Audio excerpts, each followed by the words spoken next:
The whispers followed Violet O'Connor like a shadow as she hurried down the dusty main street of Shafter, Texas, in the summer of 1875, her head held high despite the stares that burned into her back like hot irons. Once respected as the schoolteacher who had brought education and refinement to this rough cattle town, she was now the subject of scandal, her reputation in tatters after allegations that spread through the community like wildfire.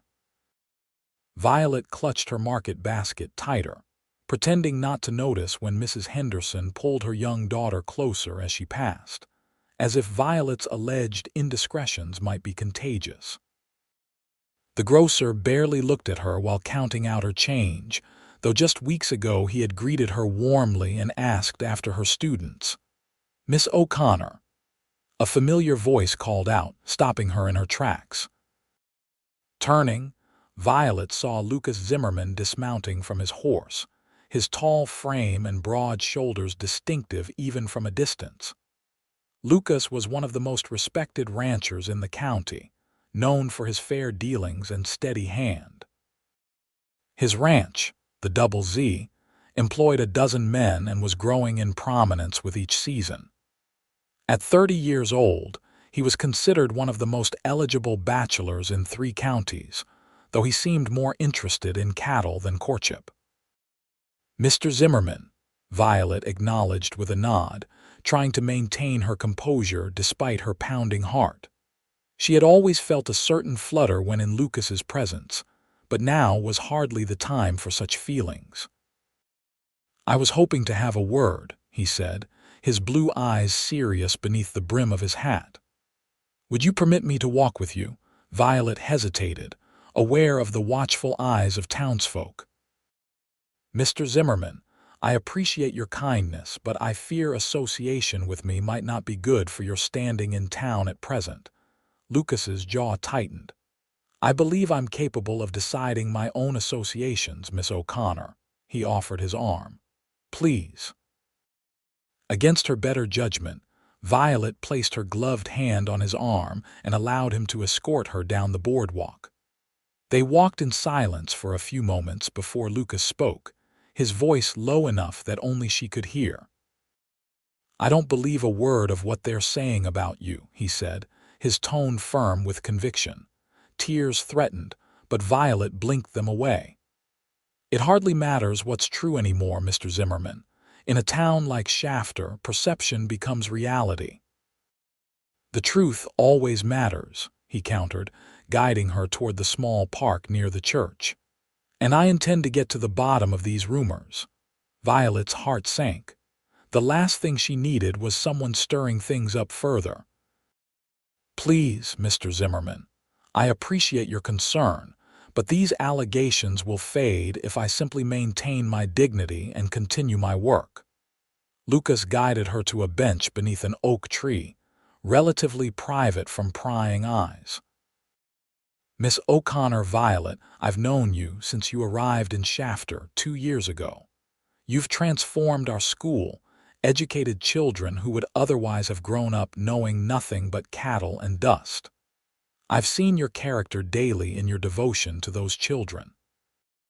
Whatever is being said about you contradicts everything I know to be true." Violet's composure finally cracked, a single tear escaping despite her efforts. "I've done nothing wrong, Mr. Zimmerman, yet I'm being treated as though I'm—" She couldn't finish the sentence. "Tell me what happened," he said gently. "All of it." Taking a deep breath, Violet began to explain. "It started about 3 weeks ago. I received a letter from the school board questioning my character. Apparently, someone had reported that I was entertaining men in my home at night." Her cheeks burned with humiliation. "That I was accepting gifts in exchange for improper relations." Lucas's expression darkened. "Who would say such things?" "I don't know for certain," Violet replied, though a suspicion had been growing in her mind. But the timing coincided with the arrival of Miss Eleanor Wilcox. "The new milliner's niece," Violet nodded. "She's been in town for just over a month. She made it known rather quickly that she was interested in teaching. She has connections with several school board members and has been invited to all the social gatherings I once attended. You think she's behind these rumors? I have no proof, Violet said quickly. And I'm reluctant to cast aspersions on another woman's character when my own is under attack. Lucas studied her face for a moment. You're a better person than most, Miss O'Connor. He stood, offering his hand to help her up. I need to get back to my ranch, but I'd like to call on you tomorrow evening if you'll permit it. Mr. Zimmerman, I don't think. I simply want to discuss this further, he assured her. Maybe together we can find a way to restore your good name. Against her better judgment, Violet agreed, though she doubted anything could undo the damage that had been done. As they parted ways, she couldn't help but wonder what a man like Lucas Zimmerman, with his spotless reputation and standing in the community, could possibly do to help someone whose name was already dragged through the mud. The following evening, Violet paced nervously in her small but tidy parlor. She had swept and dusted twice, arranged fresh wildflowers in a jar on the table, and changed her dress 3 times before settling on a modest blue cotton that brought out her eyes without appearing too forward. She told herself it was only proper to present herself in her home well, even for a business discussion, but in her heart, she knew Lucas Zimmerman's opinion of her mattered more than it should. A knock at the door startled her from her thoughts. She smoothed her skirts, took a deep breath, and opened the door to find Lucas standing on her porch, hat in hand, looking as nervous as she felt. "Good evening, Miss O'Connor," he said, his deep voice sending an inappropriate flutter through her chest. "Thank you for agreeing to see me." "Please come in, Mr. Zimmerman," she replied, stepping back to allow him entry. Lucas entered, his tall frame making her modest home seem suddenly smaller. He glanced around appreciatively. "You have a lovely home. Thank you, it's simple, but it suits me." She gestured to the small settee. "Please sit. Would you care for some tea?" "That would be fine, thank you." Violet busied herself with the teapot, grateful for the distraction as she gathered her composure. When she returned with the tea tray, Lucas was studying the small bookshelf that held her prized collection. "You have excellent taste in literature," he commented, accepting the cup she offered. "Books have always been my closest companions," she admitted, sitting across from him in a wooden chair. "Now, Mr. Zimmerman, you said you wanted to discuss my situation." Lucas set down his teacup with deliberate care. "I've been making inquiries," he said. "Discreetly, of course." Violet's heart sank. "Oh, Mr. Zimmerman, I hope you haven't drawn attention to— Please call me Lucas," he interrupted. "And trust me, I've been careful. But I needed to understand what we're dealing with." "And what did you discover?" she asked, bracing herself. "The rumors are more specific than you may realize," he said, his expression grim. "There are claims that you've been seen with traveling salesmen, that you accept gifts from married men in town, and that you were dismissed from your previous position in Austin for similar behavior." Violet gasped. "That's preposterous. I left Austin to care for my aunt who was ill. After she passed, I decided to stay here because the school needed a teacher so desperately." "I know," Lucas said. "I wrote to the school board in Austin. They had nothing but praise for your character and teaching abilities." Violet blinked in surprise. "You did that for me." "It was the logical first step," he said, though his slight blush suggested there might be more to it. "But there's something else. The stories are too specific, too coordinated to be random gossip. Someone has orchestrated this campaign against you." "Miss Wilcox," Violet said softly. "I'm almost certain of it now." Lucas nodded. "I believe you're right. I spoke with Hank at the telegraph office. Eleanor Wilcox has been sending and receiving an unusual number of telegrams. And yesterday, I overheard her speaking with Mrs. Pratt about how the school would need a new teacher soon." Violet's hands trembled, causing her teacup to rattle against its saucer. She set it down before she could spill. "But why? What have I ever done to her?" "You've done nothing except occupy a position she wants," Lucas said. "And perhaps—" He hesitated. "Perhaps what?" "Perhaps she's noticed certain attentions directed your way that she covets for herself." Violet felt her cheeks warm. "I don't understand." Lucas shifted uncomfortably. "Miss Wilcox has made her interest in me rather clear since her arrival. I've been polite but distant." "Oh," Violet said, a strange mixture of emotions swirling within her. "I see." "But that's beside the point," Lucas continued quickly. "What matters is clearing your name. I have an idea, but it's rather unconventional." At this point, "Mr. Zimmerman, Lucas, I'm willing to consider anything that might help me retain my position and dignity." Lucas leaned forward, his eyes intense. "The Shafter Chronicle is published every Saturday. I'm friends with the editor, Tom Parker. I want to publish an open letter defending your character." Violet's eyes widened. "A letter? In the newspaper?" "Yes. A public declaration of your innocence with the evidence I've gathered to support it. The testimonial from Austin, statements from parents of your students, and my own personal vouching for your character." "But that would be so public, so dramatic," Violet protested. "The accusations against you have been public," Lucas pointed out. "Your defense should be equally so. Moreover, it would force Miss Wilcox and her allies to either provide evidence of their claims or admit their falsehood."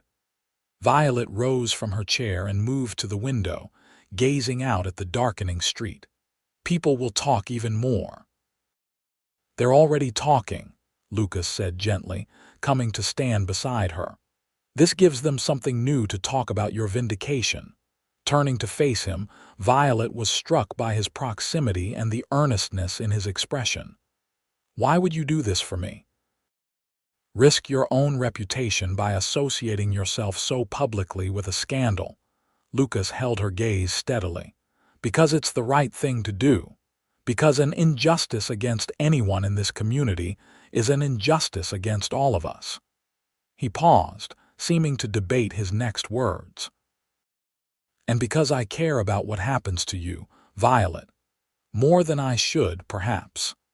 The admission hung in the air between them, charged with meaning neither was quite ready to articulate fully.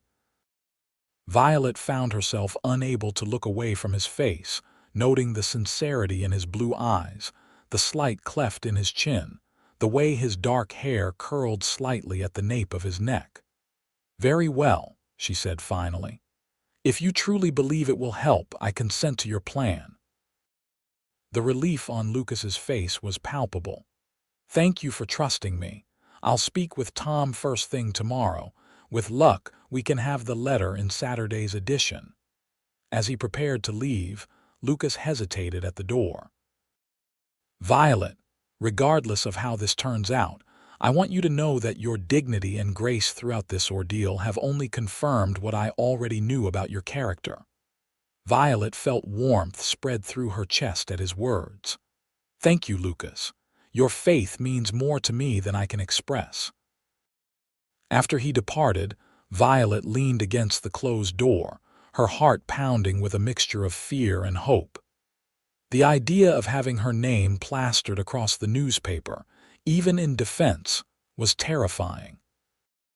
Yet the thought of Lucas Zimmerman publicly standing up for her filled her with a different kind of emotion altogether, one she dared not examine too closely just yet.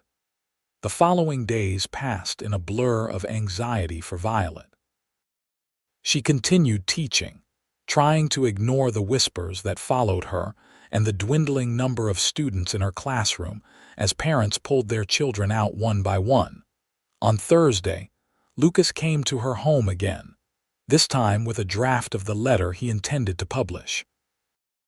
Violet read it with growing emotion. It was eloquent, forceful, and presented evidence of her good character while systematically dismantling the rumors against her.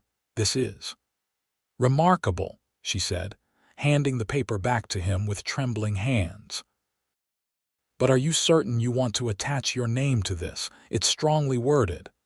"I meant every word," Lucas replied, his jaw set with determination. "Tom has agreed to run it on the front page of Saturday's edition." "The front page?" Violet gasped. "Lucas, that's too much." "Perhaps inside would be. The front page is where it belongs," he insisted. "If we're going to do this, we do it properly. Half measures won't restore your reputation." Violet couldn't argue with his logic, though the thought of being the subject of the town's front-page news made her stomach churn with anxiety. Saturday morning arrived crisp and clear. Violet had barely slept, tossing and turning as she imagined the town's reaction to Lucas's letter. She delayed going into town as long as possible, busying herself with household chores until nearly noon. Finally, unable to bear the suspense any longer, she put on her best day dress, a sage green that complemented her auburn hair, and walked the half-mile into town. She knew immediately that the letter had made an impact. People on the street turned to watch her pass, but the usual hostile whispers had been replaced with something different: curiosity, confusion, and in some cases, shame. Outside the general store, Mrs. Henderson, who had been among the first to shun her, actually nodded in greeting, summoning her courage. Violet entered the newspaper office. The bell above the door tinkled, announcing her arrival. Tom Parker looked up from his desk, his expression unreadable. "Miss O'Connor," he greeted her, standing. "I expected you might stop by today." "Mr. Parker," Violet replied, her mouth dry. "I understand you've published a letter concerning me in today's edition." Tom nodded, reaching for a copy of the paper on his desk. "Indeed. It's caused quite a stir already." He handed her the newspaper. "See for yourself." The headline leapt off the page: "In Defense of Innocence, the Truth About Miss Violet O'Connor." Beneath it was Lucas's letter, taking up nearly the entire front page.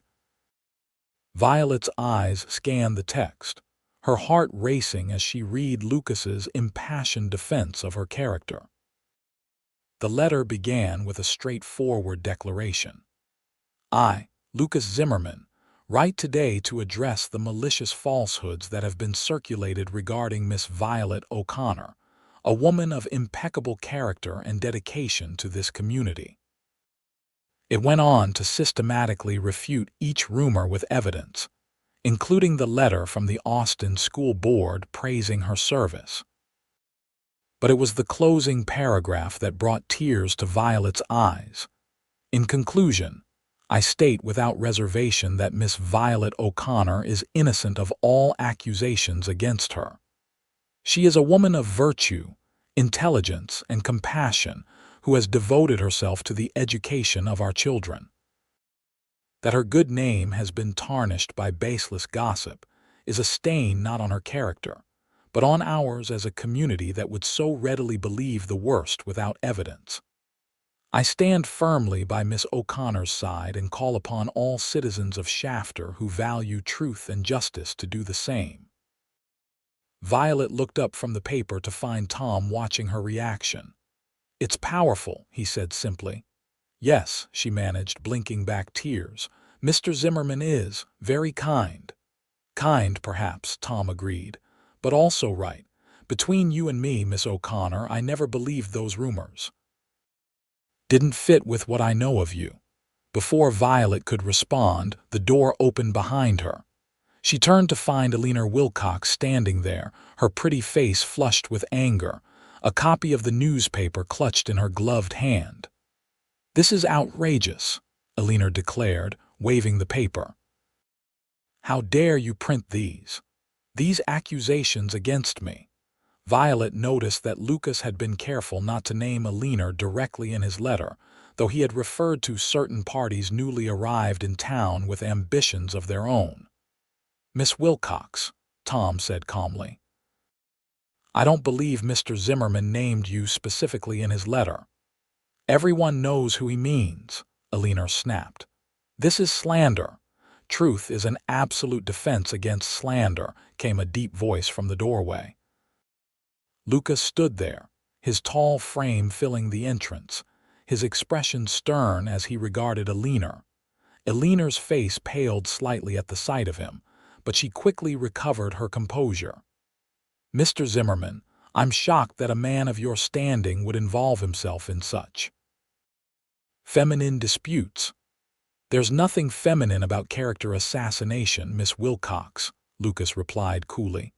And I involve myself in matters of justice, regardless of who's involved. Alina turned to Violet, her eyes narrowing. You've orchestrated this, haven't you? Turned him against me with your wiles. Violet squared her shoulders, finding strength in Lucas's presence. I've done nothing but continue teaching despite the rumors you've spread.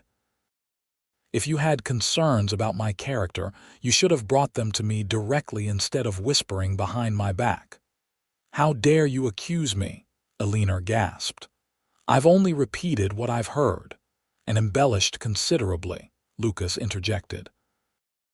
I have it on good authority that you sent telegrams to Austin seeking information that might discredit Miss O'Connor, and when you found none, you invented it. Alina's face flushed deeper. That's a lie, is it? Lucas produced a folded paper from his pocket. This is a signed statement from Hank Wilson at the telegraph office confirming the telegrams you sent and received. And this, he pulled out another paper, is a statement from Mrs. Pratt admitting that you suggested to her that Miss O'Connor was of questionable morals and would soon be replaced. Alina looked from the papers to Lucas's face, then to Violet's, her composure crumbling. You can't prove anything, she said, but her voice lacked conviction. Perhaps not to legal standards, Lucas conceded, but the court of public opinion is already rendering its verdict. My letter has been read by half the town already, and people are beginning to question why they so readily believed the worst about a woman who has served this community faithfully for 2 years. The fight seemed to go out of Alina suddenly. You've ruined me, she said bitterly to Violet. All because he prefers you to me. The naked admission hung in the air for a moment before Alina turned and fled the office, the bell jangling violently in her wake. Tom Parker cleared his throat awkwardly. Well, I believe I have some typesetting to attend to in the back, he said, making a hasty retreat and leaving Violet alone with Lucas. For a moment neither spoke. Violet still held the newspaper in her trembling hands, overwhelmed by the events of the past hour. Are you all right? Lucas asked finally, stepping closer. I think so, Violet replied, looking up at him. That was intense. Lucas's expression softened. I'm sorry you had to face her like that, but perhaps it's better to have things out in the open. Yes, Violet agreed. I think it is. She hesitated, then continued, what she said about your preferences. I hope you know I never sought to. I know, Lucas interrupted gently. And she was right about one thing, though not in the way she meant. Violet's heart skipped a beat. What do you mean? I didn't write that letter merely out of a sense of justice, Violet, Lucas admitted, his blue eyes holding hers. I wrote it because I couldn't bear to see you hurt. Because over these past 2 years, I've come to admire you more than any woman I've ever known. Violet felt warmth spreading through her chest at his words. Lucas, you don't need to say anything, he assured her quickly. I understand that your reputation is still fragile and my attentions might complicate matters. I just wanted you to know the truth. The truth, Violet echoed softly, a small smile forming on her lips. Isn't that what this has all been about? The truth coming to light? Lucas's expression lightened with hope. Yes, I suppose it is. Then the truth is, I've admired you too, Lucas Zimmerman. From a distance, as propriety dictates, but sincerely nonetheless. The smile that spread across Lucas's face was like sunrise breaking over the prairie. "Then perhaps, when this has all settled down, you might permit me to call on you properly. Not to discuss rumors or newspaper articles, but simply because I enjoy your company." "I would like that very much," Violet replied, her own smile growing. As they left the newspaper office together, stepping into the bright Texas sunshine, Violet noticed that the stares from townsfolk now held a different quality curiosity. Yes, but also a growing respect. Lucas's public defense had done more than she could have hoped, and as he escorted her down the street with his hat tipped respectfully, she felt the first real stirrings of hope that her life in Shafter might not be over after all. The weeks following the publication of Lucas's letter brought gradual but steady changes to Violet's standing in the community. Students began returning to her classroom, their parents offering awkward but sincere apologies. The ladies who had snubbed her at church now made a point of including her in their conversations. Even the school board, which had been considering her dismissal, sent a formal letter expressing their continued confidence in her abilities. Eleanor Wilcox, unable to face the reversal of her fortunes, departed Shafter abruptly, claiming a sick relative required her presence back east. Few believed the excuse, but most were content to let her save face in her retreat. Throughout this period of rehabilitation, Lucas remained a steadfast presence in Violet's life. True to his word, he began calling on her properly, taking her for Sunday drives in his buggy and escorting her to church services. Their relationship, conducted with appropriate propriety, nevertheless became the subject of much more favorable gossip than Violet had previously endured. By mid-autumn, as the Texas heat finally gave way to more temperate weather, Lucas and Violet had settled into a comfortable courtship that was the envy of many young ladies in Shafter. They took long walks along Willow Creek at the edge of town, discussing books, dreams, and increasingly, a shared future. On one such walk, with the cottonwoods showing their first hints of gold, Lucas led Violet to a small clearing overlooking the creek. He had been unusually quiet that afternoon, and Violet sensed he had something important on his mind. "It's beautiful here," she commented, breathing in the crisp air. "I never tire of this view." "Nor I," Lucas replied, though his eyes were fixed on her rather than the scenery. He took her hand, his touch sending the same thrill through her that it had from the first. "Violet, there's something I want to ask you," her heart quickened. "Yes.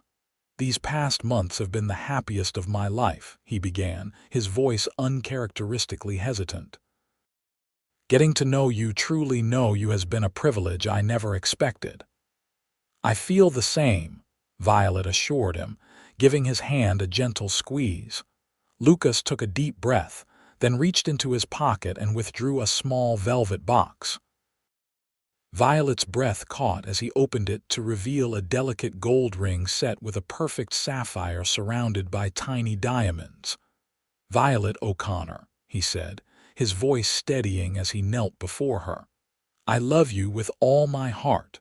Would you do me the honor of becoming my wife?"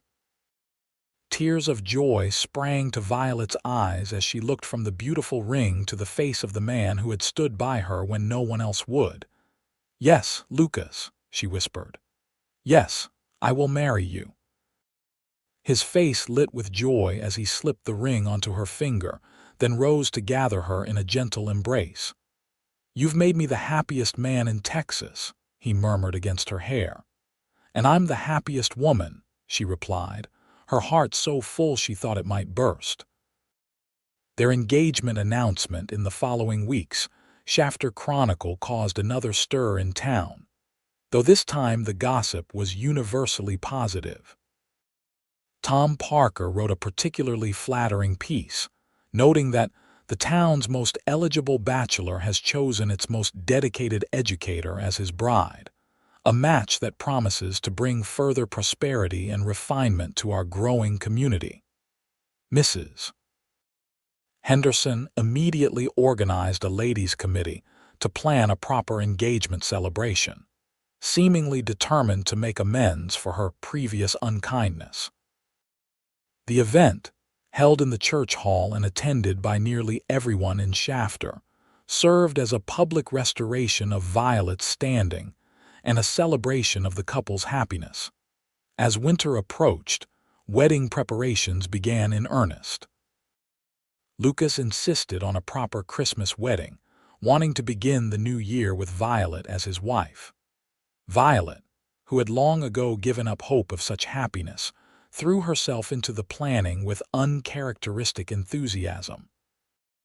The Double Z Ranch house, a spacious structure that had seemed too large for a bachelor, underwent renovations to prepare for its new mistress. Lucas added a library specifically for Violet, filling it with books she had mentioned admiring but couldn't afford on a teacher's salary. He also enlarged the kitchen and dining room, envisioning future family gatherings. Violet, meanwhile, gave notice to the school board, explaining that while she loved teaching, her future role as Mrs. Zimmerman would require her full attention, at least initially. The board, now her staunch supporters, expressed sincere regret at losing her but promised her position would always be available should she wish to return. As Christmas approached, a rare Texas snowfall blanketed Shafter in white, transforming the usually dusty town into a winter wonderland.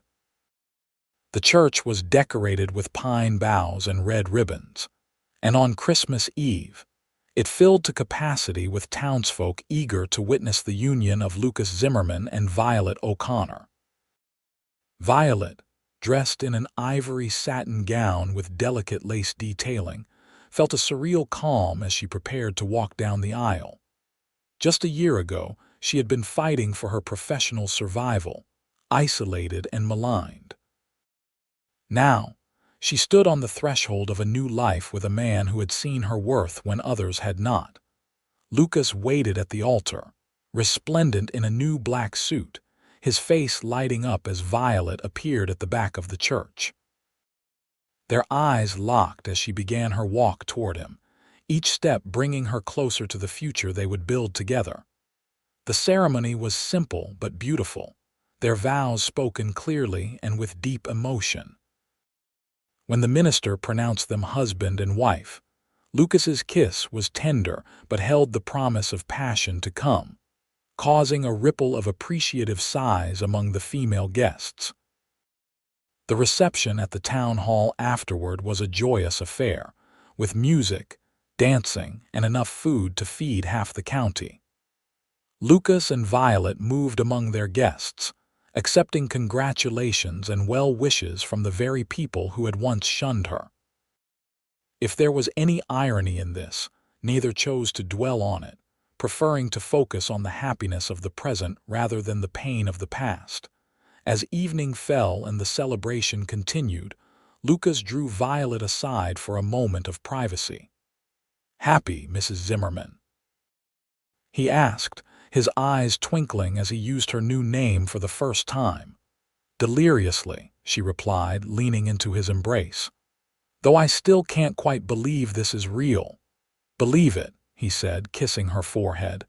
"This is just the beginning of our story, Violet, I promise you that."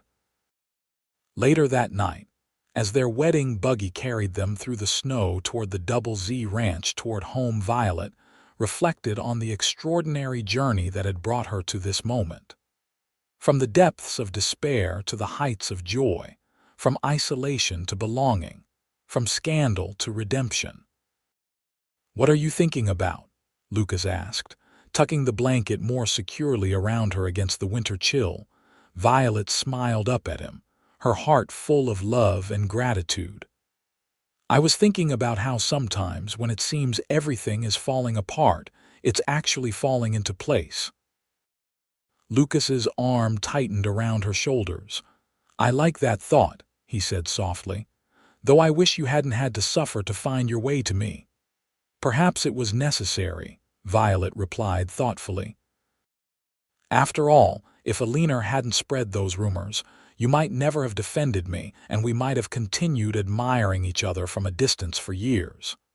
Lucas considered this for a moment, then chuckled. Maybe we should send her a thank you note. Violet laughed, the sound carrying across the snow-covered landscape. I think we'll skip that particular wedding tradition. As the ranch house came into view, its windows glowing with welcoming light against the darkness, Violet felt a sense of rightness settle over her. Whatever challenges they might face in the future, she knew they would face them together, their bond forged in the fire of adversity and tempered with love.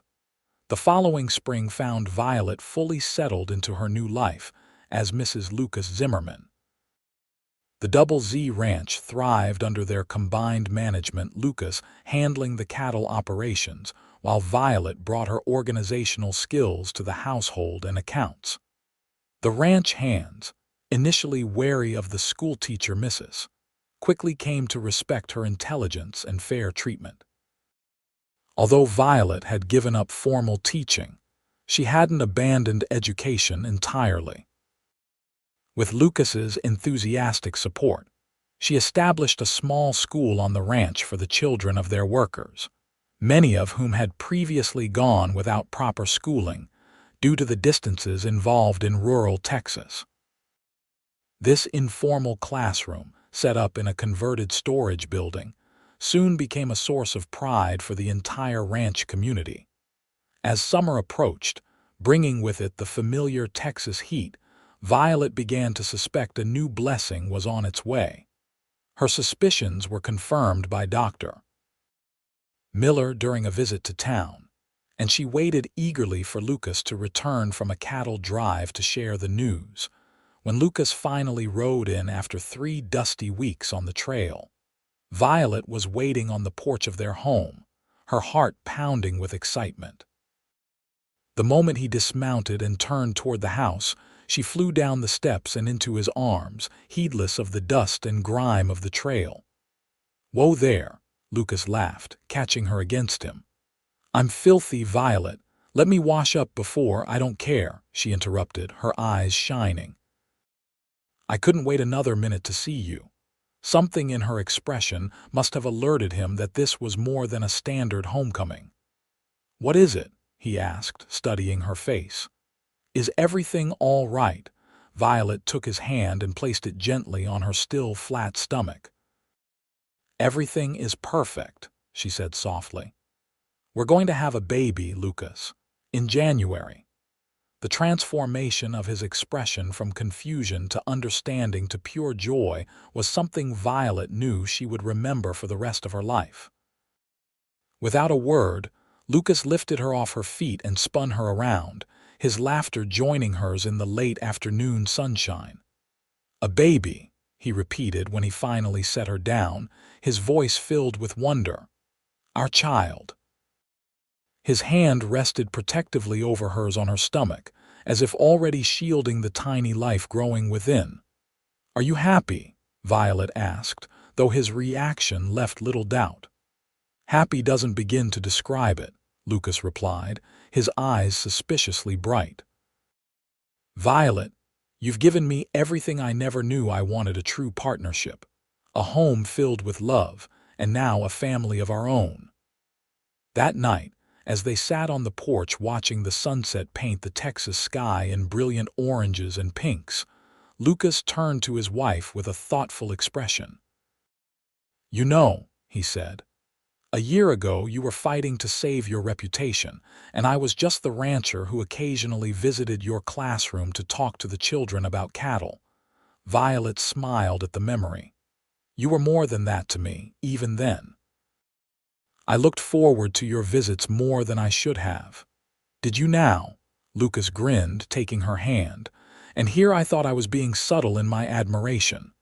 "About as subtle as a bull in a china shop," Violet teased. "Mrs. Henderson commented on how you always seem to find reasons to speak with me after church." Lucas chuckled. "And now Mrs. Henderson is knitting booties for our baby. How times change. They do indeed, Violet agreed, leaning against his shoulder. I sometimes wonder what became of Alina Wilcox. Last I heard, she had moved to San Antonio, Lucas said. Tom received a letter from a newspaper colleague there mentioning she had married a banker and was making quite a name for herself in society circles. I'm glad, Violet said sincerely. I never wished her ill, despite everything. Lucas pressed a kiss to her temple. Your capacity for forgiveness is one of the many reasons I love you, Violet Zimmerman. As summer gave way to fall, Violet's pregnancy progressed smoothly, though the Texas heat made for some uncomfortable days. Lucas was attentive to the point of hovering, much to the amusement of the ranch hands, who had never seen their boss so flustered. Word of the impending addition to the Zimmerman family spread through Shafter, bringing a steady stream of visitors bearing gifts and advice. Among them was Tom Parker, who arrived one September afternoon with news of his own. The Chronicle's been purchased by a larger publishing company, he announced as they sat in the ranch house parlor. They're expanding operations across the state. That's wonderful, Tom, Violet said. Will you stay on as editor? Better than that, Tom replied, his face flushed with excitement. They've asked me to oversee all their Texas papers. It means moving to Dallas, but it's the opportunity of a lifetime. We'll miss you, Lucas said sincerely, but I couldn't be happier for you. Your talent deserves a wider audience. Tom's expression turned reflective. You know, I've been thinking about it, and in a way, I owe this opportunity to you too. To us, Violet asked, surprised. How so? That letter defending you last year, Tom explained. It caused quite a stir beyond Shafter. Papers in Dallas, and even as far as St. Louis, picked it up. Cowboy defends lady's honor made for compelling reading, apparently. The quality of the writing and the presentation of the case caught the attention of some influential people in publishing. Lucas shook his head, bemused. I just wrote what needed saying. Never thought it would have such far-reaching consequences. Sometimes the simplest truths have the greatest impact, Tom observed. Speaking of which, I brought something for you. He reached into his satchel and pulled out a handsomely bound book. I had the letter and some of the follow-up articles bound together. Thought your child might like to know the story of how his parents came together someday. Violet accepted the gift with tears in her eyes. Thank you, Tom. This means more than I can say. After Tom departed, Violet sat leafing through the bound articles, reliving the tumultuous period that had ultimately led to her happiness. The headlines told the story in bold black type. Zimmerman defends O'Connor's honor. School board reaffirms support for teacher. Engagement announced. And finally, Christmas wedding unites prominent rancher and beloved teacher. It seems so long ago now, she commented as Lucas joined her on the settee. As if it happened to different people.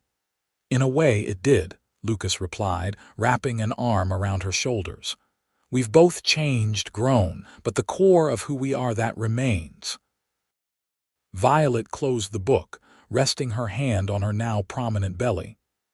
I hope our child inherits your sense of justice and courage. And your intelligence and compassion, Lucas added, his hand joining hers. As if in response, the baby kicked firmly against their palms, causing them both to laugh in delighted surprise. I think that means he agrees, Violet said. Are you so sure it's a boy? Violet smiled mysteriously. Call it a mother's intuition. As winter descended on Texas once more, bringing with it the first anniversary of their wedding, the Zimmerman household prepared for their newest member. The nursery, adjacent to the master bedroom, was painted a cheerful yellow and furnished with a handcrafted crib made by Lucas himself, along with a rocking chair positioned perfectly by the window. Christmas came and went with quieter celebrations than the previous year, as Violet's January due date approached. Lucas insisted on minimal exertion for his wife, taking on additional household duties himself rather than risk her overtiring. On a cold, clear morning in mid-January, Violet woke to the first pangs of labor. With remarkable calm, she roused Lucas and sent him for the midwife who lived on a neighboring ranch. By nightfall, after hours of determined effort, Violet delivered a healthy baby boy with a shock of dark hair and his father's blue eyes. "Samuel Thomas Zimmerman," Violet announced as she placed the swaddled infant in Lucas's trembling arms. They had decided on the name months ago, Samuel, for Lucas's father, and Thomas in honor of their friend, who had helped bring them together. Lucas stared down at his son with a mixture of awe and terror. "He's so small," he whispered, as if afraid his voice might somehow damage the tiny being. "But strong," the midwife assured him from where she was tidying up. "Got a good set of lungs on him, that one." As if to prove the point, Samuel let out a lusty wail, causing Lucas to look panicked until Violet laughed and took the baby back. "He's hungry, that's all," she explained, adjusting her nightgown to nurse their son.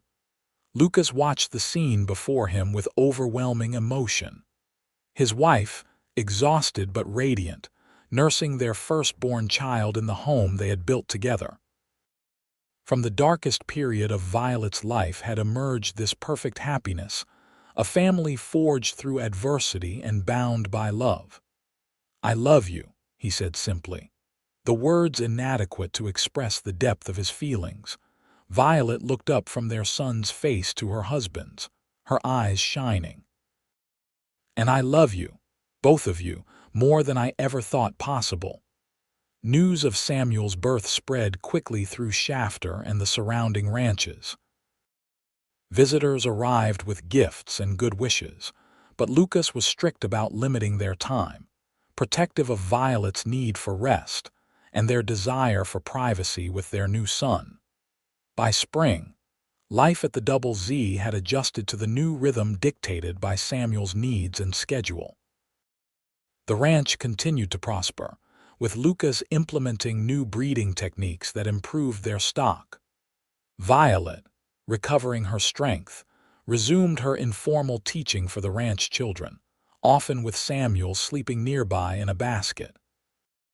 One warm May afternoon, as Violet sat on the porch watching Lucas show Samuel the newborn calves from a safe distance, she reflected on the extraordinary journey that had brought them here. From the brink of disgrace to the pinnacle of happiness, from isolation to belonging, from scandal to redemption. Lucas caught her watching and smiled, that same smile that had first captured her heart. With Samuel secure in one arm, he crossed the yard to join her on the porch. "What are you thinking about, Mrs. Zimmerman?" he asked, settling beside her with their son between them. "I was thinking about how fortunate we are," she replied, reaching out to smooth Samuel's unruly hair, "and how sometimes the most difficult trials lead to the greatest blessings." Lucas's free hand found hers, their fingers intertwining as naturally as breathing.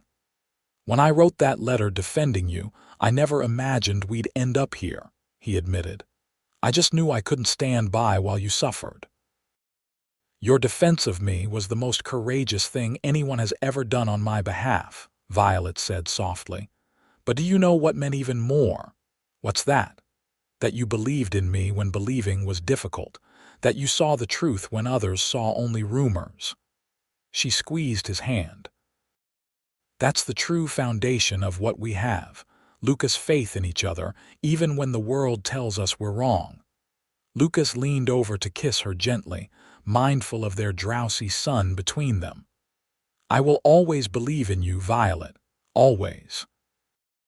As the sun began to set over the Texas prairie, painting the sky in brilliant hues of orange and pink, the Zimmerman family remained on their porch, savoring the moment and the promise of countless such moments to come.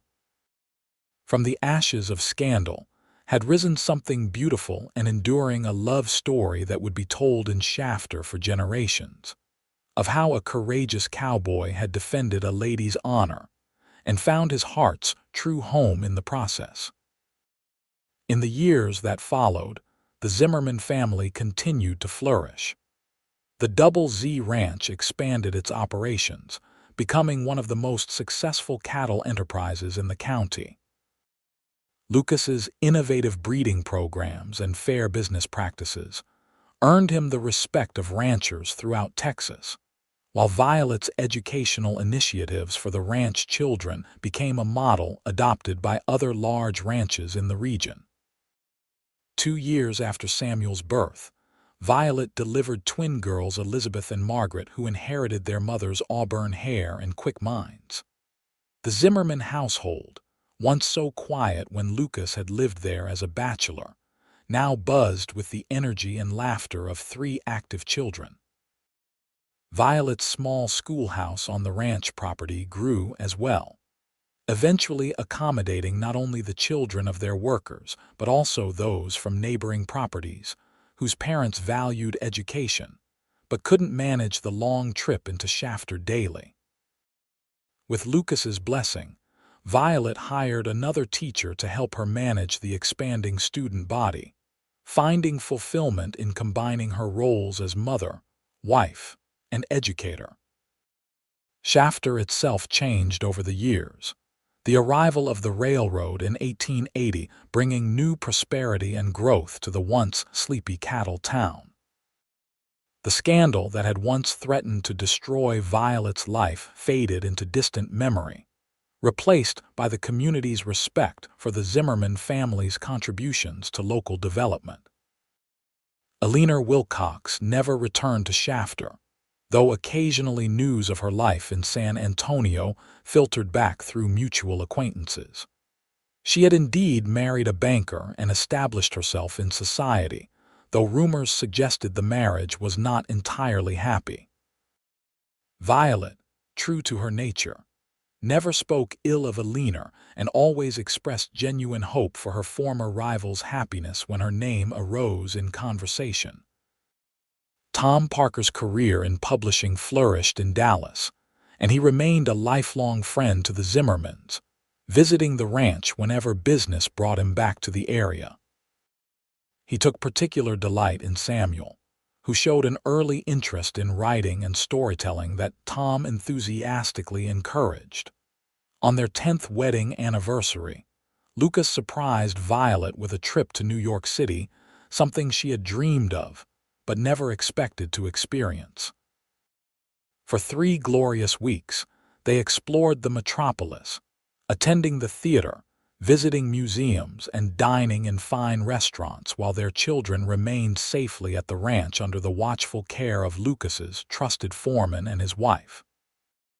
It was during this trip, as they stood looking out over the city from the top of a tall building, that Violet turned to Lucas with a reminiscent smile. "Do you remember what you said in that letter about me, all those years ago? That I was a woman of virtue, intelligence, and compassion?" Lucas nodded, his arm secure around her waist. "I meant every word then, and I've seen those qualities demonstrated 1,000 times over since." "It meant everything to me," Violet said softly. "Not just the public defense, but knowing that someone that you saw me clearly when others didn't." "I've always seen you, Violet," Lucas replied, turning to face her fully. "From the first time I visited your classroom and watched you patiently explaining arithmetic to children who'd rather be anywhere else. The care you took with each child, the respect you showed them, it revealed your character long before those rumors started." Violet reached up to touch his face, noting the few strands of silver now appearing at his temples. "We've built a good life, haven't we?" "The best," Lucas agreed, covering her hand with his own. "And we're only just beginning." Upon their return to Texas, life at the Double Z resumed its pleasant rhythm. The children continued to grow and thrive. Samuel, showing Lucas's aptitude for ranch management, combined with his mother's love of learning, while the twins developed their own distinct personalities and interests. Elizabeth demonstrated an unexpected talent for horse training, while Margaret showed signs of becoming a gifted artist. As the 19th century drew toward its close, bringing new inventions and ideas even to remote Texas ranches, Lucas and Violet embraced change while maintaining the core values that had guided their lives together. They added indoor plumbing to the ranch house, installed one of the first telephones in the county, and ensured their children received the best education possible, including college for those who desired it. On a crisp autumn evening in 1895, 20 years after Lucas's defense of Violet had changed both their lives, they sat together on the same porch where they had spent so many evenings, watching as their now adult son supervised the evening chores with the confidence of a man raised to understand responsibility and fairness. "Do you ever wonder what would have happened if Alina hadn't spread those rumors?" Violet asked, her head resting comfortably on Lucas's shoulder.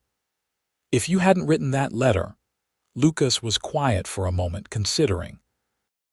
"I'd like to think we would have found our way to each other eventually," he said finally, "but perhaps not as quickly or with such certainty."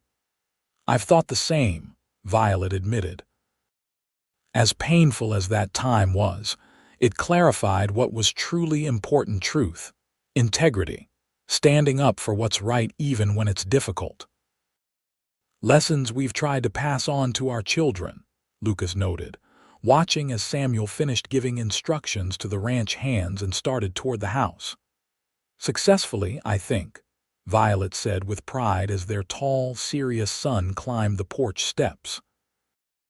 "Evening, Ma, Pa," Samuel greeted them, removing his hat. At 20, he was the image of his father in his younger days, with the same steady blue eyes and determined jaw. "Thompson says the new breeding bull arrived in good condition. He's settling him in the north pasture tonight." "Good," Lucas nodded. "We'll take a look at him together in the morning," Samuel agreed, then hesitated, seeming to have something else on his mind. "I ran into Sheriff Wilson in town today. He mentioned that old Tom Parker's newspaper collection is being donated to the new library they're building in Dallas." "Is that so?" Violet asked, interested. "Tom always was meticulous about preserving things." "Yes, madam," Samuel continued. "The sheriff said they're planning a special display about significant Texas newspaper stories, and they want to feature Pa's letter defending you as one of the key pieces." Lucas raised his eyebrows in surprise. "After all these years, I'm not sure whether to be flattered or embarrassed." "You should be proud," Violet said firmly. "That letter did more than defend my reputation. It stood for principles that matter in any age." Samuel looked between his parents curiously. "You know, you've never really told us the full story." "I've read the letter, of course, but what actually happened? Why did this Alina Wilcox woman spread rumors about Ma?" Lucas and Violet exchanged glances, realizing that while their children knew the general outline of how they came together, many of the details had never been shared. "It's quite a story," Lucas said finally. "Perhaps it's time you heard it all." As the Texas sunset painted the sky in shades of gold and crimson, Lucas and Violet took turns recounting the events that had brought them together 20 years earlier: the malicious rumors, the town's quick judgment, Lucas's investigation and public defense, and the love that had grown from those difficult days. Samuel listened intently, occasionally asking questions that revealed his sharp mind and sense of justice. When they finished, he was quiet for a moment, digesting the tale. "So a false accusation nearly ruined Ma's life, but instead it led to your marriage and our family," he summarized thoughtfully. "And it all hinged on Pa's willingness to stand up publicly for the truth." "That's about the size of it," Lucas agreed. Samuel stood, his expression determined. I'm glad they're preserving that letter in the library. People should remember that one person with courage can make a real difference." He paused, then added with a smile, "And that sometimes the worst moments can lead to the best outcomes." As their son headed into the house to wash up for dinner, Violet turned to Lucas, her eyes shining with unshed tears. "He sounds just like you," she said softly. "With your wisdom," Lucas replied, drawing her closer against his side. "We've been blessed, Violet, in more ways than I can count." Violet nodded, watching as the first stars appeared in the darkening Texas sky. "From scandal to this," she mused. "Who would have thought I would?" Lucas said confidently. "From the moment I wrote those words, 'She is innocent,' I knew in my heart that defending you was the right thing to do, whatever came of it."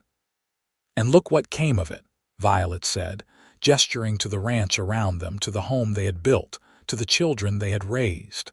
"A lifetime of love." As twilight deepened into night, Lucas and Violet Zimmerman remained on their porch, hand in hand, their legacy of courage, integrity, and love extending far beyond the boundaries of their ranch, a testament to the power of truth spoken boldly, and a defense offered when it mattered most.